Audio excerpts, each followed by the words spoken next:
Tell me about yourself question is like a very, very powerful question that a lot of people don't put time into. It's your elevator pitch. It's your story. And that is such a cool opportunity to really draw curiosity. Like we become curious when people bring things up that we're like, oh my gosh, like looking at you, I had no idea that you were really into like chess and you're actually a world class player and like all these things that don't even relate to the job, but show that you're an interesting person. And so I like to bring up things that aren't necessarily work related, but still show the characteristics that would make me successful in a work environment.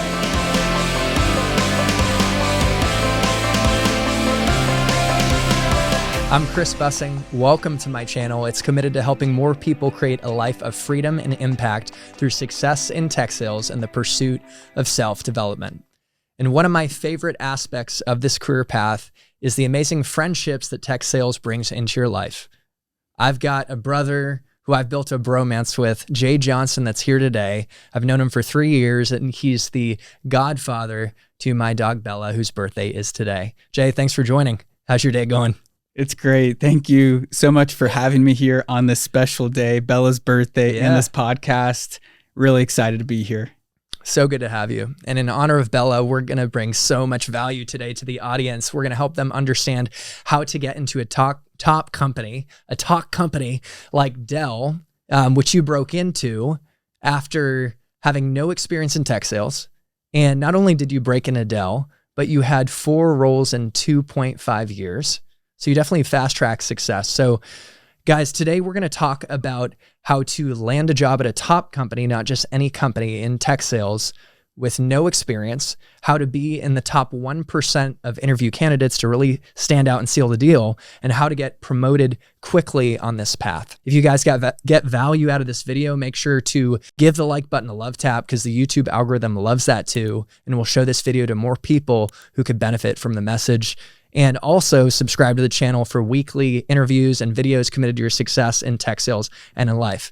And one final thing, Jay has now launched a program called Elite Tech Sales that helps you stand out in the top 1% of job candidates to land a job in tech sales. That's going to be linked in the description of this video. So make sure to check that out too. It's a great program and Jay has a lot of passion behind it.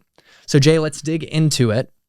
How did you find out about tech sales? Was it your plan to start on this path or what? I'll be honest, it was not. So growing up, both my parents had really solid careers in medical sales. My dad worked for Johnston & Johnston and my mom worked for Abbott Diagnostics. So both leading companies in the medical space. So naturally out of college, when I graduated with a Bachelor of General Studies, I thought I'd pursue a career in medical. And so I spent about 6 months after graduating strictly focusing on medical companies. And to be honest, I just couldn't get in. And it really hurt me that I couldn't follow the same track that my parents both did. And so for me, it was like, okay, what's the second best option I have right now? And I started looking at all the industries, everything that was up and coming, and I landed on tech. And I'm super happy I did because in a lot of ways, I see tech as the new medical. Medical back in the early 2000s was a way different ballgame. It was before HIPAA, before anything else. And so when you look at tech, we're kind of in that cool Wild West period where there's a lot of growth, a lot of income potential, but not a lot of restrictions for sellers to go out and really make an impact. Where a lot of my friends who did get into medical, who are my age, they're dealing with a lot of nuances and restrictions, which are capping their abilities to make meaningful money. So yeah, it was a complete chance or a complete accident, you could call it. But really like it was one of the best accidents that ever happened to me. Do you think tech sales is more conducive to like flexibility and remote work than say medical device sales or like solar sales? Yeah. And what's interesting is I didn't recognize that, but during a lot of my medical interviews, I did get a few small offers in rural areas like Wichita, Kansas, where I could, run my own territory. But yeah, like a lot of my friends who got into medical, they're in their car every day. Like it's not a remote friendly position because your office is the hospitals that you cater to. And so if you almost look at it in terms of the antithesis of medical sales and traveling, tech sales gives you a way more flexibility. And that's a huge plus. A lot of people are looking for that.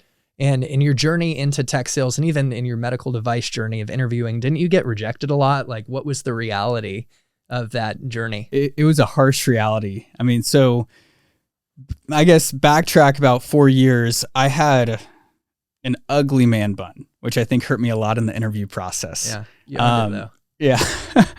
I had that. There's, it's a tough industry, but yeah, I think like ultimately the way I looked at it is I was always going after big companies. So Stryker, Johnson and Johnston, Abbott, where my mom worked, like all the big companies that you could want. And so every time that I didn't get to a next round, I used that data as feedback of how I could improve my interview process. And so I became maniacal in the art of interviewing, because that's the second language a lot of people don't realize. And I see it in sales nowadays where you have some of the best sellers failing in interviews because it's a second language that they've never learned. And so I became obsessed with the art of interviewing during that process. And so when the time came to interview at Dell, which was a very scary interview for me to go into, I actually had a lot of confidence because I had a lot of data on where I failed. And that's really accelerated my career and the careers of plenty of others that I've worked with. Yeah. I love that you just saw, failure as feedback, and you became maniacally focused on becoming an expert interviewer. And now you're able to help others with that as well. So we're going to talk about the process of getting into Dell and actually take a peek under the hood of common questions you'll get and what that process looks like. But before that, can you talk about the benefits of working at a top enterprise company like Dell? Totally. And really good question. Now that I've had a chance to work with a lot of people who have also landed in top companies and people who have gone the startup route, inherently there's pros and cons to both. I'll be completely honest. But when you look at the benefits that I was looking for when I joined Dell, a lot of them came true. So what I really wanted is I wanted to get paid to learn. And so that concept taught me to look for a company that had a proven sales development program. And so back in the day, I'm like, okay, I just want a long onboarding process where it's like 2 to 3 months where they're just invested in me. They're teaching me sales. They're teaching me how to do things. Compared to some companies that might be like, okay, well, you're going to join this week and you're going to be on your own the next week. I'm like, no. I want training. I don't know what I'm doing. And so I think that is a huge benefit. I also think another benefit is when you get into larger companies, a lot of times they clearly have more resources and marketing material. And so the brand recognition helps a lot with your cold call and emailing efforts. And so instead of, maybe fighting an uphill battle every day, like just to get name recognition of like, oh, like someone knows you, it's a lot easier to call or email someone and say, hey, this is Jay at Dell.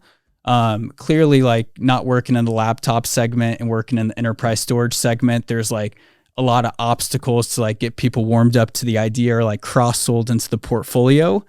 But I will say like in terms of the benefits, like name recognition and development are like two of the big ones that I really harp on when I explain the benefits of working for a big company. Man, I love that. And I found it to be the same case at Oracle. Working at a top company, you get marketability, training, and it just sets you up to launch your career.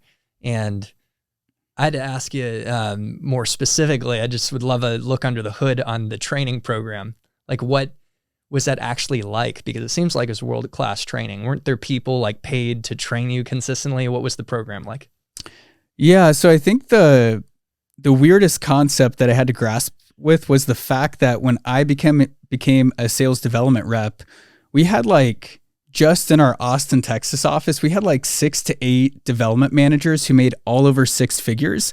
And their whole calendars were dedicated just to hot seats, mock calls, verbals, like whatever we needed to upskill us.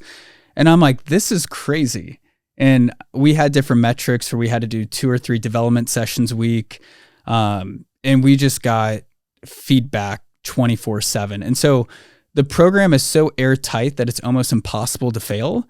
And kind of tying back into that last question of like one of the benefits as well is when you work with a large company and they have a proven sales process and proven revenue to a certain extent, there's a lot more certainty in your promotion path. So I've worked with people who they have a different risk tolerance and they wanted to optimize for different things early in their career. And so they took a path to work at a startup. Well, startups are good and you can get a lot of equity, but the risk you face is if the AEs above you aren't closing top line revenue, there's not going to be the justification to your leaders to open up more territories for SDRs to get promoted. I knew with Dell being a proven product and a proven process, there'd be a lot less risk in getting that first promotion. So a lot of like benefits with going into a big company, but I think, the promotion path and having, 6 to 8 managers in my back pocket at all time really accelerated my growth. So when it comes to breaking into tech sales at a company like Dell, someone realizes after hearing this conversation, even the beginning of it, that I want to get into Dell. Obviously, you got to look at your resume and polish it up. So do you have any tips on how to create a resume that catches folks' attention? Yeah, so really good question, because I think resume is one of those things that's being overlooked nowadays. Like there's all these AI tools and like tips and tricks out there. Like you got to structure it this way. I look at it from just a psychological perspective. And I've used this in every interview to be 99% better than any other candidate before my mouth even opens. And so it's like, how do you do that? And it's the experience you give someone when you interview. So when I look at like resume and cover letter, a lot of it's about like the UX and UI, like the design and how easy it is to just read it, understand, okay, like who is Chris Bussing? Like, can they understand that by looking at your resume? And so I think a common pitfall nowadays is people still continue to have like a black and white, boring resume. Yeah. They don't put extra time into it. They don't understand how someone's going to look at it, or like the feeling someone gets when they actually click the file to open it. And you want it to be a good experience where they're amazed. They're like, wow, Chris Bussing, this is a really easy resume. I feel like I've learned about him. And when it comes to like tangible things that I do specifically, I like to highlight my awards on the left side in like a very simplistic manner. That way it's not intertwined in the meat and potatoes of the actual bullet points. Another hack, and I swear I've been asked this in every interview, is I keep my hobbies at the bottom. So not skills. Like I don't flex that I know how to do Excel or Outlook. Like it's kind of a gimme. It's like a buzzword too. It's just, Yeah. And so it's like when I started focusing on hobbies at the bottom, I realized that the people recruiting me, like they aren't just recruiting me. Like they're actually recruiting hundreds or thousands of people throughout a year. And so any way that I could stand out as a person and create better rapport and give them an opportunity to build that rapport helped me stand out in the interview process. So I would say like, UX, UI of your resume, which is super easy. Like I have templates on my website you can check out. You can go to Etsy and buy a template, as well as hobbies. Like those are two things I don't see a lot of people doing. And if there's, more detail you want to get into, happy to, but there's so many small steps to the interview process and the resume itself to really stand out. Yeah, I was talking to a hiring manager at TikTok, so not a typical B2B tech sales company, but I think they sell to businesses with marketing and different things. And she said, I want to work with people who are cool and have interests beyond the 9 to 5. Like one of my direct hires loves yoga and this and that. So to your point, I think that is just a nugget to give them an opportunity to connect with you, And one other question I had, or maybe two on the resume, is what do you think about the bio at the top? Because my thought is like that's an opportunity to show a little personality too and kind of what's in it for them. But do you emphasize like creating a nice little bio or what's your thoughts? Yeah, I like doing a bio. I've actually been getting into copywriting a lot, so I now understand the significance of it. But just like when you email a CEO, like you want to give them a quick blurb about like what you do or who you are. Clearly, if it's a CEO, it's more others oriented. But for the sake of like handing over a white paper or a resume, it's nice that you can get a document and there's just one crisp part at the top, and it's like, okay, this is Chris Bussing. Here is what Chris is about. So I I highly recommend it. But it is one of those activities where it's like, okay, do it, but do it well.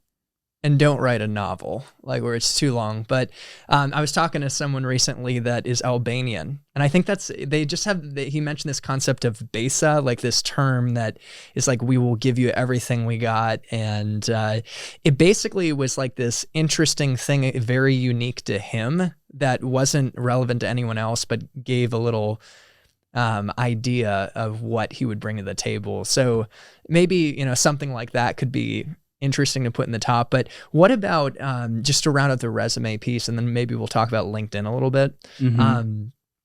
What about the actual experience itself? Is there a lens through which you encourage people to portray their experience in the actual body of the resume?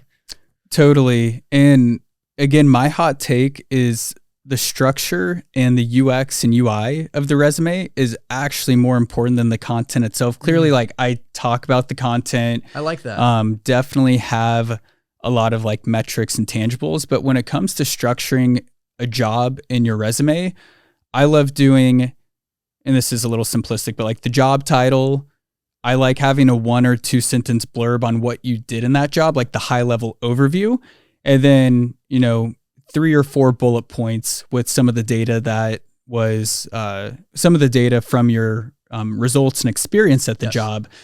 Because working in the sales space or pretty much any job, I feel like, sales specifically, there's a million different terms sometimes for like a sales development rep at different companies. It could be like an account manager with a hunting focus. It could be like a closing role for a small, like there's a lot of naming conventions that can overlap.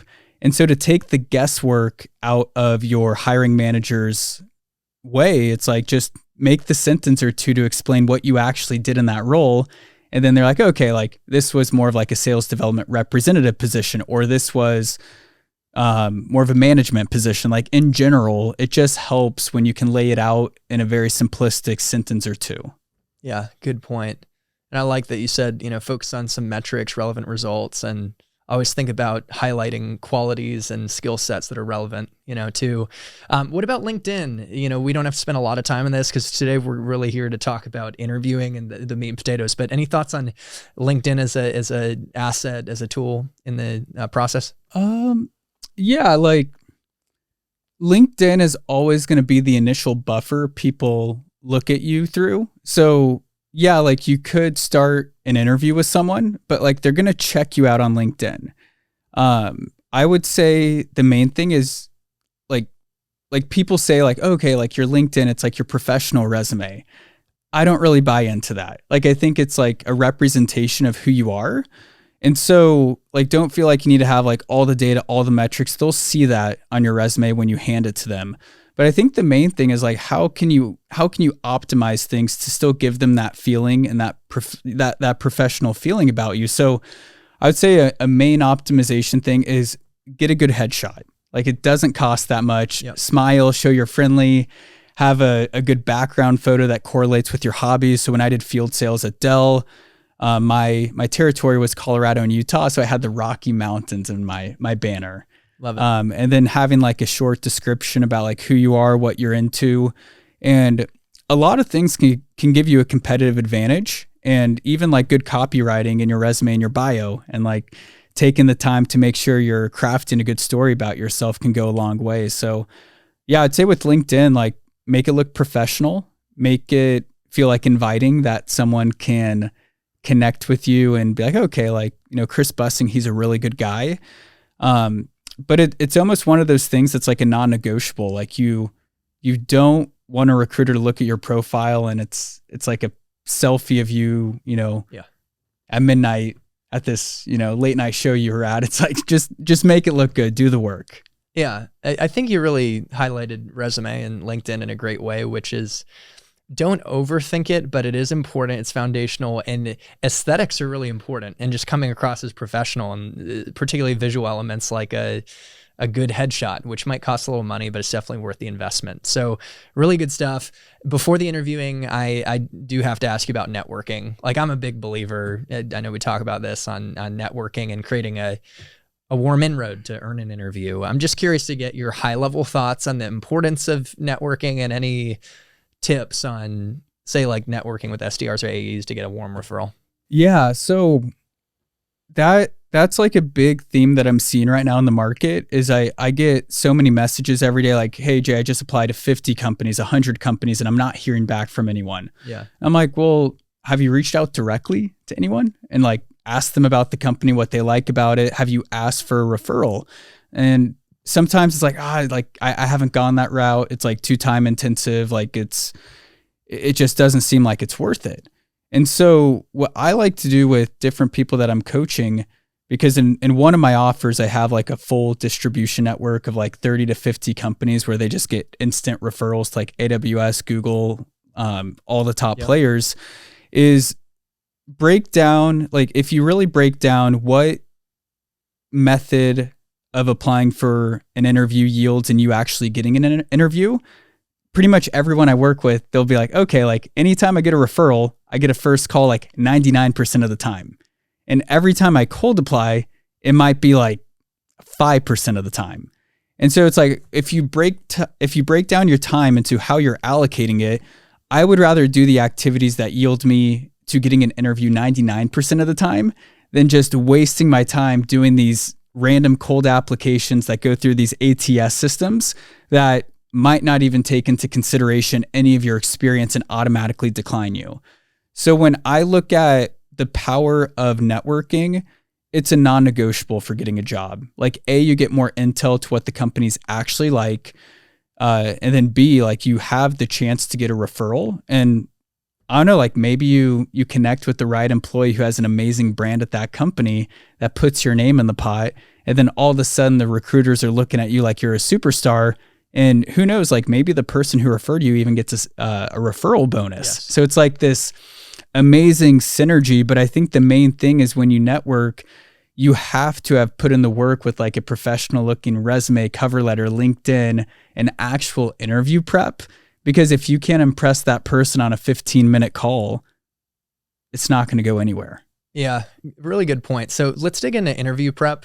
Then we'll talk a little bit about the Dell interview process and questions to prepare for and things like that more concretely. But just at a super high level, what are the things people need to think about in terms of how they can prepare to beat 99% of the candidates, which is really your thing with elite tech sales? Yeah. So the first one, like you can break it into a few categories, but the first category is like, okay, what needs to be done before my mouth even opens? And that's like resume, cover letter, and LinkedIn. Like, let's get those in a good working state. We don't have to mess with it too much. Like they're good documents. So it's like, check. Let's get that done. That in this conversation. So what's next? So we get that done. And then it's like, okay, at some point you have to open your mouth. So how do we prepare for that?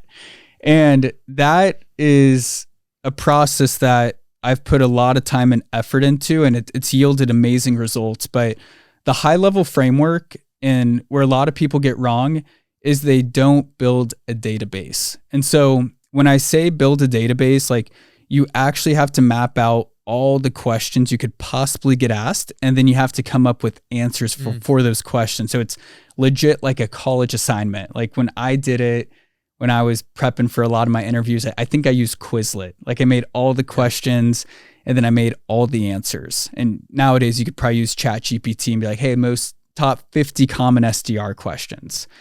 Now, the second part of that process, like I said, is writing down your answers. And those answers have to be very unique. So a common pitfall in interviewing is people pull from the same experience way too many times. So the second step is actually creating very unique answers. And this is one of the most strenuous activities mentally for people, is to come up with like 50 or 60 different unique answers. So that itself is step 2. Step 3 is how do you structure those answers? And so there's 3 buckets that I typically teach people. I call them slam dunk, star, and technical. An example of a slam dunk would be questions you know you're going to get asked in every interview. So that is, hey, Chris, tell me about yourself. Like you know you're going to be asked that, so you should literally slam dunk it every time with an amazing story. Like, why do you want to work here? Would that also be like do you consider that a slam dunk? Why do you want to work here? why do you want to work in sales? Why do you want to work in tech sales? Like those are questions you're going to get asked sometime throughout the interview process. And because you know you will get asked it, it should be a slam dunk answer. Yes. The second type of way that you can reply to an answer is the STAR method that we're familiar with. That's situation, task, action, and result. When people are first getting started with that, sometimes I'll be like, hey, if you get lost in the sauce, just paint a really good setting and end with the result. And if like the T and the A get mixed up, like we can polish that over time. Yeah. And then, the last part is just technical questions. So SDR roles are getting very competitive, especially the ones that I train people for. So even if it's not a big name company, it could be a Series C startup that's very, very competitive, and they want to bring in people who can make an instant revenue impact. And so they could ask very technical questions like, okay, Chris, who is our ICP and how would you target or how would you prioritize a list of 100 leads? Yeah. And so we teach you a lot of the technical knowledge to answer those questions confidently. And so when you break it down, it's like, okay, you have step one, which is like, how do you look good before your mouth even opens? And then the whole back end where it's like, okay, once you actually start talking, how do you make yourself stand out? And putting them together make you a very competitive candidate. Really insightful. So slam dunk questions, STAR questions, which reminds me of like the behavioral interview questions where tell me about a time, you set a stretch goal and achieved it. How did you achieve it? Things like that. And then technical questions related to the role, common challenges you'll face, like prioritizing a leads list. So that's super helpful for folks to know what to like the common categories of questions, and then to, start to practice in advance. Obviously, if they do work with a curriculum, a program like Elite Tech Sales, they're going to get the answers to the test, right? They're going to get an idea of what those questions are, and they'll get coaching from you. Now, are there other ways that they can get questions ahead of time, like common questions so they can really prepare? Yeah. So it's a great call out on your end because it really does tie back to networking. Because a lot of times when you network with people who work at the companies, they can give you insight into questions they remember from interviewing. If you want to take interviewing to the next level, a lot of companies, they actually interview based on their values. So like AWS, for example, they have, I think it's like 11 core values that they interview on. And when you get into the final 8-hour interview day where you're talking to so many people throughout the interviews, they actually, each of the people in the process, they're holding on to a value of the company and seeing if your answers align with them. So to your point, like to get the answers to the test, you can really ask people at the company. I think another like hack you could call it that I always do in interviews, like no matter what the role is sometimes towards the beginning of the interview or in the screening call, I just ask them straight up. I'm like, hey, what does a good SDR candidate look like for this role? Or what are the key characteristics that you're looking for?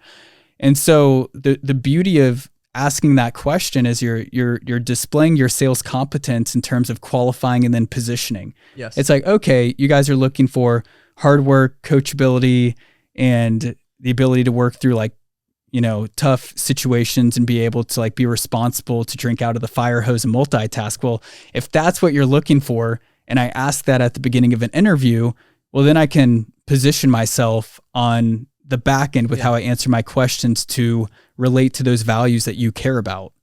Yeah, that's so good. I've done that too. I asked for the answers to the test. Like, what do you value in a hire, or another kind of variations, like what are some of the successful reps on your team doing differently? You get the answers to the test, and at the end, like if we didn't get to it, I might even ask for like, do you mind if I share, you mentioned this was important to you, like being gritty, to share an example of a time that and they're like, they're not going to say no. And then you can bring it home. But okay, yeah, let's really good stuff, man. So we get the answers to the test, and we're preparing to answer, these questions, for example, slam dunk, behavioral or STAR questions, technical role related. Let's just dig into like a few examples, like concrete examples. So how about like, tell me about your resume, or tell me about your background, tell me about yourself, right? The different variations. How would you just high level think about answering that question in an effective way? Yeah. So I think the tell me about yourself question is like a very, very powerful question that a lot of people don't put time into. It's like, it's your elevator pitch. It's your story. And that is such a cool opportunity to really draw curiosity. Like humans are very like we become curious when people bring things up that we're like, oh my gosh, like looking at you, I had no idea that you were really into like chess and you're actually a world-class player and like all these things that don't even relate to the job, but show that you're an interesting person. And so a lot of times when I'm telling people about myself, I like to bring up things that aren't necessarily work related, but still show the characteristics that would make me successful in a work environment. And so, yeah, like I could probably ramble on like every other candidate of like, yeah, like I, love, when I hit quota and working hard to do my dials every day and like everything like that.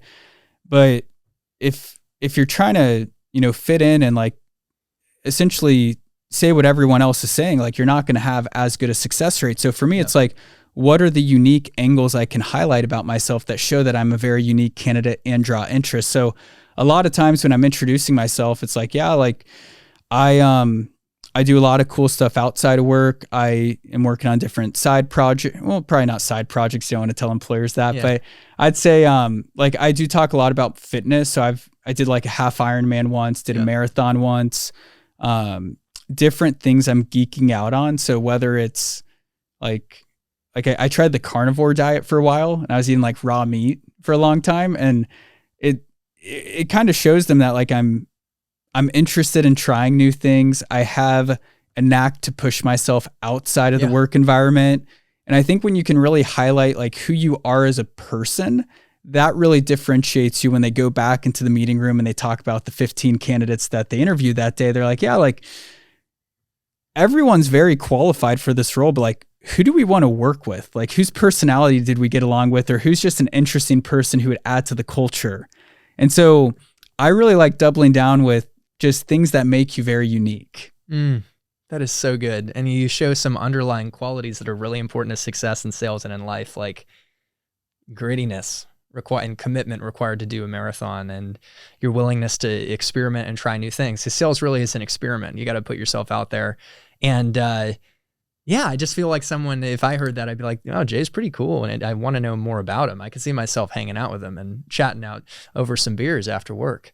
So, okay, how about behavioral and STAR questions?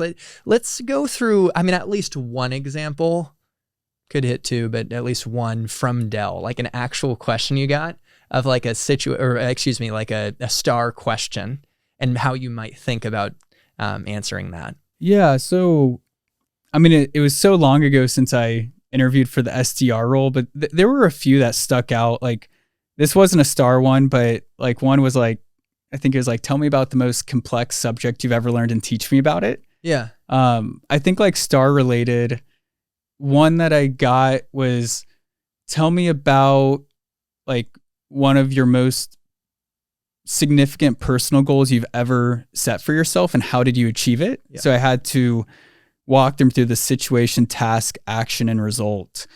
And what's really unique about a question like that is you can take it anywhere. But a lot of times what they're looking for is they're just trying to see like how big your goals are, or like what gives you a sense of significance. And so for me, one thing that I started doing like 4 years ago as I was interviewing for Dell is I started this community called Sober October, and all my friends. Yeah, you were a part of it. Yeah. Thanks for doing that. I had like a ton of friends joining it, and the metrics that year were like ridiculous. Like it was something like we had to like we were doing at least like 3 to 5 miles, like running. There was like a biking component, and like all of it was getting tracked on a leaderboard, and it was very competitive people. Like my buddy Hunter Weiss, he was on it and he just completed a sub 3-hour marathon for New York. Just like a lot of really good athletes were a part of it. And so I told them that story about like how I started it, how it's grown into what it became that year. And pretty much like not just the back end operations to get that going, but like the actual effort I had to put in for 30 days in order to compete with these high performing athletes. And so that's like a question that stands out to me. And if you really think about like how I answered it, like a lot of things are nested into it. It's like, okay, this guy is very entrepreneurial. Like he can build things with like a snap of a finger. Like he can efficiently figure out like what he wants to do. He can go out and achieve it at a very high level. Not only that, but he can actually execute the actions that go with it. And so when you look at the evergreen principles you want out of an SDR, it's typically work ethic, ability to solve problems, ability to be responsible, like things like that. And so a lot of my storytelling through STAR questions convey the values that they actually want in the role. That is so good. And the question about explaining a complex concept, I think that just what's behind that, just acknowledge that question because it's a good one, is that in sales you need to be able to explain things simply, like to your grandma, you know, like say a complex concept like cloud computing. And I still work on this myself, but executives need you to get to the point quickly, to the why does this matter? And so that was a good example, by the way. But thanks for walking us through this concrete example. And let's hit on one more interview question example related to like a role related or technical question. You get a leads list. How do you prioritize? And a quick note is I got that question in my SDR interviews with Oracle 9 years ago. So how would you think about answering that one? Yeah. So obviously like it depends, but you can make some assumptions as you're going through the question. A lot of times like you have to stack rank your leads list based on the most likelihood to spend. And that can be a lot of different factors. But the simplistic way that I always put it, just because you don't need to over rotate for a lot of these SDR roles, is okay, like who's most likely to spend with you? It's people already spending with you. So it's like, can you get them to spend more? They've already spent $1. So can you get them to spend more? So for myself at Dell, like granted, like a lot of our enterprise grade storage portfolio, it's like very expensive. So they might not be spending in that category, but they might have a Dell laptop. So how can I leverage that current spend to get them to cross-sell and eventually buy data storage from our portfolio? So for me, it's like, let's start with spenders. And then maybe if no one's spending in storage, then it's like, okay, let's go down to the people spending on laptops or servers. And then it's like, okay, if we're not getting any of that, maybe we look to just white space accounts. And then out of those white space accounts, let's prioritize by what verticals we feel like would need our solution more than other verticals. So for on-premise storage, it might be engineering teams. Certain banks like to stay compliant and stay on-premise with their data. So it's really just understanding when you go into the interview, like who is the ideal customer of the company that you're interviewing for, and then really just prioritizing leads based on most likely to spend. So can you walk us through the overall interview process at Dell? Because it's just helpful to know, like at a top company, what it might look like, especially for those who actually want to hit you up and maybe take their shot at Dell. Yeah. And I'm positive it's changed so much over, the years, but every now and then I have people who are, really, really passionate about taking the same path I did. And so I'll, give them the lowdown, and really, the structure that was there before COVID, I think it's still there, just maybe expanded given like, some of the differences COVID brought with, training methodologies or interviewing methodologies. But the main thing is you'll start off with a video interview, and that video interview might be like 15 minutes, and questions pop up on the screen. You might have 2 attempts to answer them, and then it goes into a database and the recruiters review it. And then after that, that's when you might have an opportunity to go on site. So I actually flew up to Boston back in the day. Cool. And I had a full half-day interview with Dell. And it's super scary because you get into a room and there's like 15 other people that got flown out for an interview that day. And you're just like, wow, like I am competing against so many people to get this role. Like I got to do good. And you after the breakout room, you all start interviewing with different hiring managers. I think I had like 3 or 4 interviews that day. And I also had to do like a mock cold call and like all this other stuff. And then at the end of it, I got a shadow an SDR who was on the floor and kind of asked them questions. And I think for the most part, Dell has gotten really good at really consolidating on who they fly out or do an interview day with, because they do interview days a lot. Like it's a very, very competitive role to get. And so the main thing I want to overlook when you are going for a big company like Dell is really doubling down on your interview prep and really crushing that video screening. Mm. Yeah, I had one person that I worked with, and they didn't get past the video screening, and there was a lesson learned in it. And I think you might remember this because we talked about it, but he made a mistake in that he didn't realize that the reality of like the differences between business units at Dell. There's many business units just like at a big company like Oracle. And when they asked him why would customers buy Dell EMC, which was an actual question from the video interview, he talked about Dell laptops. So let's hit on this real quick. Isn't it like important to know for a big enterprise company, if you want to work with the big names, to distinguish between their business units?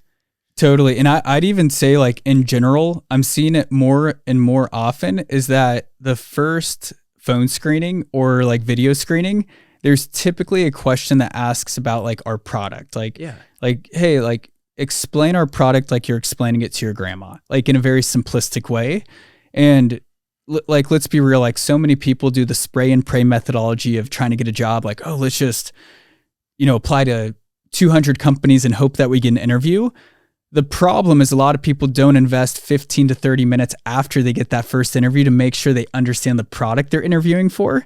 And I've seen this happen at Dell, Salesforce, Google, where people, they're like, oh yeah, like I'm selling laptops. And it's like, no, like Dell EMC enterprise storage is way different than laptops. And if you don't know that, it's an instant turnoff for the hiring manager. Yeah, it was an acquisition at Oracle. They acquired NetSuite, right? There's different product units. And at Google, I mean, you've got Google Ads, you've got YouTube, different business units. So just make sure we know what business unit we're interviewing for. And I would argue that like questions related to why customers buy a product or essentially selling a product, I would almost put it in the slam dunk category these days. Like you should know before opening your mouth, as you put so well, like just have an idea of a little bit about the product, not the bells and whistles or technically, but like why customers buy and the business outcomes it drives. Totally. And also it's like when people get hung up on like what customers buy from us, it's like, just look at the company's website. Yeah. Like they literally have case studies posted. Yeah. Like you should be able to tell what type of companies buy from the company you're interviewing for in like 5 minutes. Yeah. I've lost track of time. I don't even know where we are, but I have 2 more questions related to landing a job, and then wanted to talk about your fast track to have 4 roles, 3 promotions in 2.5 years. That's nuts. I haven't seen that before at a top company. So cold call role play and then negotiating salary. These are good ones. So the cold call role play, we don't have to like go through one, it's like, that's a whole can of worms. Could be a whole conversation, but any tips, quick and dirty tips for the cold call role play and making it being successful? Yeah, I'd say when you do your cold call, like tonality is big. Like don't be overexcited. Feel free to just come in cool and confident. I'd say like general principle of a cold call or discovery call is the balance of qualification to positioning. And so a lot of times when you're on a cold call, like you're not instantly starting off with like a pitch, like, yeah, you're going to ask for permission for their time, do it in like a very cool way where they feel like they're minimizing the risk of staying on the call and like they're going to get value out of it. But ask them like good questions. Like if it was, a lead that came in through a marketing event, like be like, hey, how was the event? Just keep it short, simple, ask them about it, let them talk. And then keep asking them questions. And then the main thing is like, you can position a little, like draw curiosity, but I would say where most people fail in the cold call is just the call to action. Like, hey, like, sounds like you had a great time at the marketing event. What would make the most sense for us is really just to understand how, a solution like ours could augment your current solutions. And I'd love to set up, 15 minutes with a dedicated resource on our end just to explore different opportunities that sit in the market and how we can help you guys continue to grow. And so when you do the cold call, like really just have a good tone, qualify out, and then have a good call to action. If you haven't done sales before, it's like really awkward to ask people for time or do like a hard close. But the reality is like sellers are movers and shakers. And so you have to set a clear call to action at the end of the cold call just to display that you have confidence. And sales is messy, especially cold calling. You could prepare all you want, but the customers will try and get you off the phone and try and, object to you. And part of it's just hanging in there too, I think, in the role play. But I like what you said about tone. Don't be like, hey, Jay, this is Chris calling from Google. Hey, Jay, this is Chris calling from Google. How you been? Yeah. And I'm not even saying I would be that calm, cool, and collected. I still get a little nervous, but at least setting that intention for a tone like that, asking questions, you made a good point. I think like trying to understand like what was the event like, or understanding their current situation and trying to understand some pain points is really helpful. And I heard something about like cold calls that last a little bit longer tend to have a higher chance of conversion. And obviously in these role plays, they're not going to, I just don't think that typically you're going to just immediately set the meeting. Like there's going to be objection. You got to be ready to handle it. And they want to hear that you can actually do a little bit of discovery. So good tips, that's obviously not the brunt of this conversation today, but thanks for going there. One thing that I think that you have unique insight around is negotiating. You help someone, and I observed this myself, get a salary that was way higher than their peers through your support of them in negotiation. So how much higher was their pay than like their peers? And then let's dig into like the advice you gave and what they implemented. Yeah. So we didn't figure out how much we negotiated more than everyone else they started out with until they actually started the role and their quotas were handed out, because the amount they made per appointment was like significantly higher than their colleagues. And so they just asked straight up, like, what's your pay? And the person we were working with actually negotiated $10K higher than everyone else they started out with. Unreal. So it was crazy, but it's a competitive market. Like I don't do a lot of like straight up partnerships with some companies because I'm really for the people, in terms of I want people to come through my program and literally have it like pay for itself like 10x. Like that's my goal. So yeah, like it was about 10K more than anyone else. And that didn't include like signing bonus or the equity they negotiated. And I think like the 5,000 shares of equity that they negotiated as well would have equated to like 500,000 when they went public, which they're still in the process of that. But it's one of my favorite parts. It's like, let's put money in your pocket. Like that's why a lot of us are in sales. Yeah, people don't know how to negotiate too. Like when I say people, a lot of the folks that are looking for these roles are either coming out of college or they're making a career change. It's just new territory. And obviously negotiation is a sales and life skill that's important. And just having someone like you to guide them and say like, hey, like don't let them pressure you and take time to think it through or share. Maybe you could, mention this. It can actually make a 10K difference or more in the case of that equity and that higher commission rate. So what was the advice that you gave? Wasn't it pretty simple? Like, were they like, oh, hey, what range do you see yourself in? Like, if you don't mind, it'd be interesting to hear. Yeah. I know in salary negotiation, there's a million ways that I teach. There's, simple ways, but it's very context-based based on like what someone's going through. But for this person in particular, and it's funny because a lot of it actually shows confidence. Yeah. But one of the things that like a recruiter will say during the interview is like, the range for this position is between 60 and 80K. And the immediate response that the person I was working with gave, which I told them to, is I was like, yeah, like I'd need to be at the upper end of that range, like very confidently. Yes. Like really establishing their value, which a lot of people forget to do during the interview process, like show them you're valuable. And so that tactic alone literally convinced the hiring managers that if we hire this person, and granted they interviewed very, very strong as well, which allows you to justify a higher pay. Like if you do bad during the interview process and you demand a higher pay, it's just not going to add up. And so they did everything flawlessly from the cover letter, resume, LinkedIn, all the way to the actual interview prep itself, all the way to the point where they could say that statement confidently. And they believed it because they did such a good job preparing.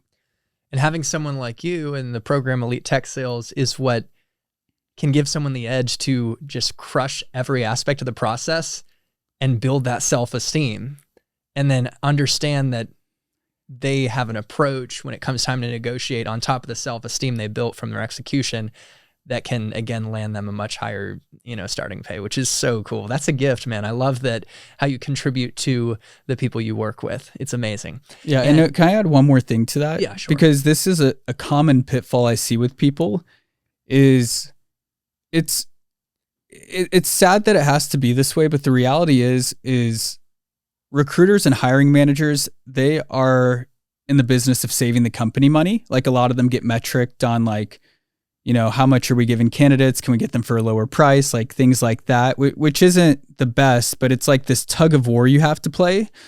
And like the other main piece of advice is like the first person to give their number typically loses, which I hate that it has to be that way. But if a recruiter asks you like, hey, like, what are you expecting? Like they have the role, like they know what the range they want to pay is. And so for me, like, I never feel obligated to give my number. Like what I ask is like, and this is very true, is like when I interview at companies, I'm interviewing at a lot of different companies at once. And so my thing is like, I'm going to put my best foot forward. I'm going to ask for a fair market value for what they see for the role, but I'm not going to give up my number first. And I think that's something I've seen a lot of people do where they either give up their number or the recruiter gives the range like, oh yeah, like 60 to 80. And they're like, okay, that's cool with me. And you're just kind of chill about it. Like, I think it's nice to add a sense of value within your response of being like, yeah, like you could frame it a different way, but I want to be at the upper end of that range, if not more. Really establishes like the value that that you can bring. And it's not just like a psychological trick. Like I actually teach people how to be a top 1% SDR within the curriculum I've developed. So it's not like these people are just negotiating and not making an instant revenue impact. Like that person I helped negotiate that salary 10K more, believe it or not, hit 300% of their quota during ramp up, which made a significant impact for the company. And so they knew their value. And going through a program like yours, people can be confident and know internally they're capable. And that self-belief actually is what determines what we usually make. It's amazing how our external wealth is determined by our internal sense of wealth. So that is so cool. It's so powerful. Let's do a rapid fire as we wrap up, because again, I don't even know how far long it's been. But on the path to promotion, like and you got 3 promotions in 4 years. So let's finish up with this. What are some keys to getting promoted rapidly? And before that, tell us the roles you had and then those tips.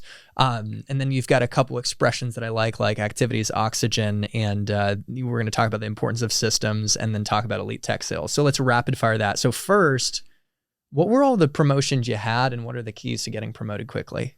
Yeah. So I had 4 different roles. I had sales development rep, account executive, district manager of account executives, and then field sales. All taught me a lot of different skills, which I love because I needed to be stimulated. In terms of how I made it happen, like all good things in sales, like there's no silver bullet. And there's different things. Like the first thing that you have to do is like, you actually have to be good at your role. Like you have to put in the work, you have to learn how to do it, and you have to learn how to do it well. The second thing is you always need to understand who is the decision maker in terms of if you get promoted or not. So clearly, like if you can make your manager's life easier and like they speak good about you to their senior manager, you typically have higher likelihoods to get promoted. If you make your manager's life awful, like the odds of you getting promoted are probably slim to none. As well as like just timing. Like for example, when I became a district manager, like it was the perfect timing because like some people at Dell, like they'll stay in management roles forever. Like I luckily got in when I was 24, which was like somewhat unheard of at the time. But like realistically, like if that district manager just wanted to stay there for like 2 years, like I would have never even had the opportunity to interview like against a very competitive group to get it. So I would say like a lot of things are, timing and luck, but if you can do good at your role and then also educate yourself on the role you're going into, that's like a huge value add. Yeah. And of course, building that political capital internally is important. Having people that you bring value to, like your manager and AEs who will vouch for you when it comes time for promotion. And I just remember that I met a partner that you introduced me to, that was a partner that helped you get your first deal over the edge. And she's now at AWS. And in my 9 to 5, I'm at an AWS partner. And that's, so anyways, context for the audience. And she said, wow, Jay was the golden boy of the Dell. And so clearly you had such a good internal brand and reputation, and you made others look good. And by contributing to others and setting that example, you were elevated at promotion. So, okay, rapid fire, we're almost bringing it home. Oh yeah, something you would tell me is activity is oxygen. I love that expression. And I just think it's a great way to be in sales and life. So what's that all about? Yeah, it's a reminder that your daily inputs in sales really contribute to your outcomes. And so when you can figure out like what inputs you need to be very successful over any length of time, then you'll have success. So if the one input you need to do to have a successful quarter is hit like a certain revenue amount in terms of what you close, like what is the number one input that will lead to that? For most sellers, it's going to be pipeline generation.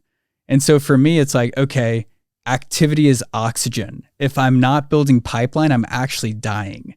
And so that was like the main takeaway that I always told my team as a manager is like pipeline report, because like that is our lifeline in order to be successful. Yeah. Another thing you said that I love is systems set me free. Right? You're a systems guy. Personally, I'm a little more manual, but systems are powerful. Like how have systems helped you become successful? And honestly, like from what I heard from what you told me, you were working like very minimal hours at Dell and the top performer. So maybe it played a part in that.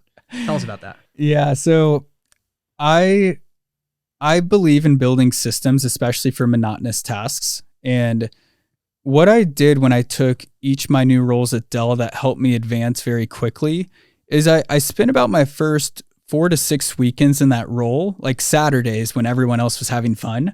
I actually wrote down on paper all the monotonous things that I hated about the role, like legit. So it'd be like responding to emails after a proposal, or like even building a proposal, like all these things that just take up so much time. And I'm like, anything that can be systematized should, because I should spend 70% of my time pure selling and upskilling myself and not doing admin. And so throughout those first 4 to 6 weeks, I would build email templates. I'd build proposal decks, like anything that I could keep in my internal arsenal. So I wasn't actually spending energy doing it during the workday. And for me, Saturdays were the best day because it felt like, I don't know if you've had this experience, but it felt like the only time I could get pure focused work done without getting like blown up on Microsoft Teams with like people chatting me. And yeah, like ultimately I pride myself on building good systems. And even when I left Dell as a field seller, like I always had one of the highest pipeline contributions and everything. And I knew how to work my ecosystem. So we would all work as a team. I had other field sellers approach me and they're like, Jay, will you teach us your system? And so I built out Notion pages where I teach them all how to, get the most C-levels to customer events. I systematized that. Like I built systems for everything because I knew those were assets that would free up my time to work on very complex things. Like, all right, this like C-level's not getting back to me after a proposal. Like, how can I creatively get back in the arena? So that's my thing, is like figure out what's weighing you down and systematize it. Yeah. And they say Saturdays are for the boys, and that's why we're here today. Exactly. And Saturdays also for the time to figure out the problems in the role and how you can systematize them out of your life and deal with them so you focus on the highest value work, like figuring out how to get back to that executive. So really good stuff. Let's finish up by talking about the system you built, Elite Tech Sales, to help people land jobs in tech sales, really open up amazing new opportunities in their life. Tell us about that. Yeah. So when I started Elite Tech Sales, like I just saw a really big opportunity in the market where I didn't see a lot of people teaching people how to break into top companies. I kind of looked at like a lot of the founders and stuff, like this whole like boot camp model. And when I looked at them, I was like, none of these people have really worked in tech sales or had success themselves. And so it was like this major aha moment where I was like, okay, well, if I could land at Dell with literally a Bachelor of General Studies, no technical experience, and advance 4 roles in 2.5 years, I might know a thing or two that no one else has exposure to on the market. And so when I started Elite Tech Sales, I built it on how can we efficiently teach people how to be a top 1% SDR, interview better than 99% of candidates, negotiate the salary they deserve, and get promoted quickly. And there's a ton of nuances to it in terms of being in the right vehicle, preparing right, and doing all these things. But I think when we look at a lot of the success we've had, we're so differentiated in the market. Like there's not a lot of people who can really compete with it. Like I would say like probably like in terms of like experience working at big companies, what we would call like market leaders, like you're one of the other people I would look to. I'd be like, wow, like this guy's not a coach. Like he's a player and a coach. And I think that's what is missing in like the transformation of landing with the top company and having success is a lot of people preach it, but they haven't had it themselves. And so, yeah, like doing it at Dell, you doing it at Google and Oracle, like it's amazing, but it's a lost art. And even within the art of teaching that transformation, there could be a good player, but not a good coach. And so even when I built out the system, like I'm such a systems guy that I reminisced on every training I ever went throughout my whole life. And I was like, wow, like I actually hate when there's a lot of fluff and not actionable things for me to do. So how can I create this in the fastest manner possible? Yes. And that's really contributed to a lot of success we've had and like a lot of aha moments for people we work with. Yeah. I love seeing your testimonials of people you helped on LinkedIn, and you're opening up these opportunities for people and helping them open up those opportunities faster because you're the real deal. And I've known you for 3 years. You're a personal friend and you're someone who performs at the highest level at the highest companies. You get what I'm saying. Yeah. The best companies. Am I high? No, I'm not. So I just love what you're doing, man. Thank you so much for all the insight you shared. Just to the audience, I think you guys are over there. I linked Elite Tech Sales in the description of this video. I encourage you guys to check that out. I linked Jay's LinkedIn as well if you want to talk to him directly. Do you have any like free trainings though? And like, what's the best place to find you and get going? Yeah, totally. So it's kind of funny. Like I started posting content on LinkedIn maybe like 7 weeks ago, and I've actually grown a lot. I think it was from maybe like 2,700, we're like 4,500. So it's been like a ton of growth very quickly and a ton of DMs and everything. But I would say like where I'm really forced to give away the most value is my newsletter. That's just a place where I just give out as many secrets as possible. I think like the biggest transformation I've had recently is it's like, it started off with like, how can I make more money? And like, it actually changed to like, how can I make a bigger impact? And the way I can give people a bigger impact is by giving people more wins repeatably. And so even with like my LinkedIn content newsletter, like anything people are subscribed to, it's like all value added. And my thing is like, I would like in an ideal world, I would hopefully give someone like 10 or 20 wins before they even know I have a paid product. I love that. So I'll make sure that the newsletter's linked first. Yeah. And guys, check out that newsletter. That's good stuff, Jay. And I noticed, you just have a generous heart. You're helping people. And of course that abundance flows back. That's just how it goes. So again, appreciate the time, man. If any final call to action before we officially sign off? I would say, or any challenge, I guess, to the audience is maybe what I mean. Yeah. So challenge I have is do big stuff outside of work. I typically threw this in all the QBRs when I was a manager. I would challenge people at the very end to write down their personal and professional goals. Almost, I think in every scenario, everyone with big personal goals outside of work tended to crush it in the office. And so if you feel bogged down by your career, the economy, not getting promotions, losing that $300,000 deal, not landing that dream role, have stuff going on outside the office. Sign up for that race, do the bodybuilding competition. The happiest people I've worked with and the most successful people don't keep all their eggs in one basket. And I know that seems very contradictory to, say that instead of just go all in sales, but I promise you, it actually makes you a better person to go all in multiple things inside and outside of work and stay diversified. Wow. I think that's a message all of us needed to hear. Put the eggs in different baskets, not exactly. just in one. Guys, thank you so much for tuning into this podcast. Jay, thank you so much for the time. Make sure to check out Jay's stuff, and at minimum, get connected with him on LinkedIn and check out the newsletter. And I appreciate your support of the channel. Hit the like button, share this video with more people who could benefit from the message if you got value, which I got value, so I would think you might. And of course, subscribe. Got videos coming at you every week, committed to helping you succeed in tech sales and life. So yeah, guys, to your success in tech and life, happy selling, happy living, and we'll see you in the next one.